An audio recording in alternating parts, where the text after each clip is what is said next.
To limp back to the pits. It appears he's going to be okay, and he's going to make it safely back there. That's our boy from Albuquerque, Jim Guthrie. The green light remains on because he was able to get that car off of the racing portion of the course very quickly. Nice job by the driver of the 27 car, Jim Guthrie.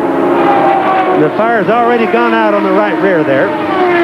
Let's go up. We'll take a look. There is the leader of the race. That's Roberto Guerrero. He is just 2.5 seconds ahead of Davi Jones. And there is our TM8 engine treatment speed chart. Roberto Guerrero, 229.6 miles an hour on the last lap. But that pace, with all the cautions, has dropped down the overall average to 142.8 miles an hour. Originally, they said Roberto was probably going to head for the pits, but the crew has apparently decided to hold off on that stop. So it's Guerrero, Jones 2.4 seconds back, and Buddy Lazier 16 seconds back behind the leader of the race.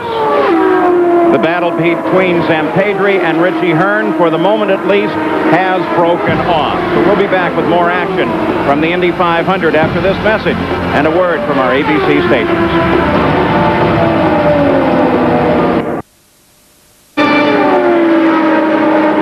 At Indianapolis, here is the TM8 engine treatment race summary after 150 laps. Well, we keep track of Richie Hearn as he tries to chase down Alessandro Zampedri. Guerrero still the leader of the race, average speed 143.9. 4 different leaders, 9 changes of the lead, 8 caution periods, but not nearly a record. And cars out, the list is now getting longer and longer. Durant, Unser, John Paul Jr., Michele Alvarado, Johnny O'Connell, Johnny Parsons, Gregoire, Greco,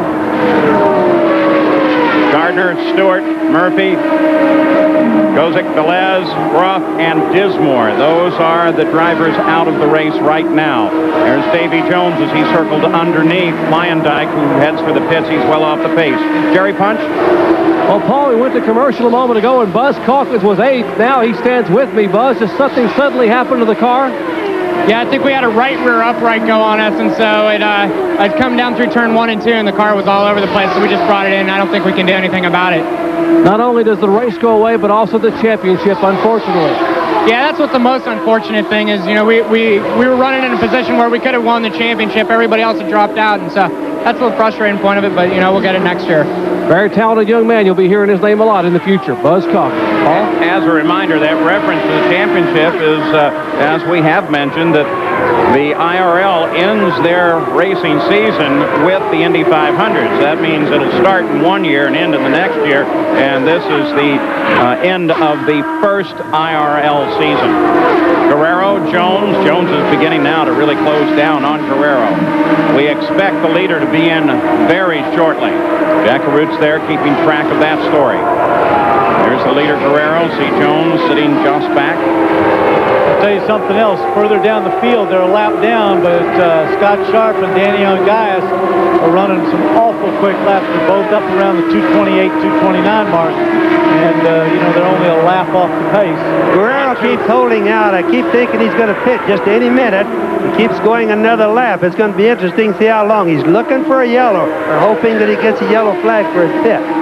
Ari Lyondike tries to persevere. He stays in the car despite the fact that he has brought it in once again. We expect Guerrero in. Now, he last stopped on the 120th lap, but also Davi Jones stopped on the same lap. So would you assume that they follow one another in? Well, you would. They've got to be pretty close. I would imagine their fuel consumption is fairly close.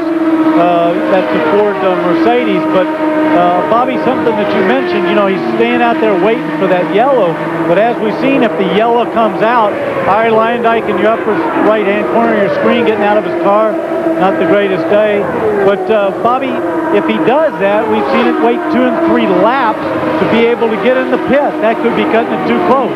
Well, that's right, Danny. It's very dangerous to do that, but they desperately need a yellow. If one of them gets it and the others don't, they're all in trouble except for the guy that got it. That's right. So it's one of those gambles in racing that sometimes you have to take.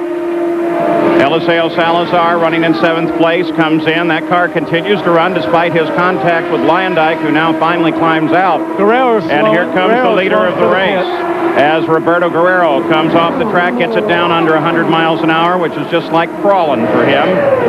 And Roberto Guerrero is heading down toward Jack. Now remember, 1 year he lost it right here in the 5th on the last one. And he's had 2 stalls in the pit so far today. Jack Arute. And guys, as we watch this stop, that's what comes to mind. Remember when he ran for Granatelli Racing, had the race in hand, and had a problem, the car stalling on the final stop? This should be the final stop for Roberto Guerrero. Very nominal. Don't see any changes on the car. There was some talk that they might adjust the tire pressure on the left rear, taking in all the fuel they possibly get. He lights up the tires in 18.7 seconds, and now here comes Davi Jones. This will be a battle on the next lap to see if Jones can be quicker than 18.7, Paul. Roberto Guerrero gets over the Nemesis. He stalled it on 182 in 1987, the 182nd lap. Here is Jones in. And did you see here Roberto Guerrero? He was revving that engine. He was not going to stall it this time. Jack Arute. Now, Davi Jones looking very, very good, taking on fuel. They haven't finished it. They dropped the jack. He is away in 16.1, so that's about a 2-second advantage for Gallus Racing. Did you notice that both of them went out on sticker tires? That's that white-looking tape that you see on the tires. They haven't run those in, so they're gambling that their tires also come back up and that there's no problem with them. So those are brand new tires. Remember that Davi Jones won the pit stop competition held here earlier in the week. Got 2 seconds up on Roberto Guerrero with that stop. There's Roberto.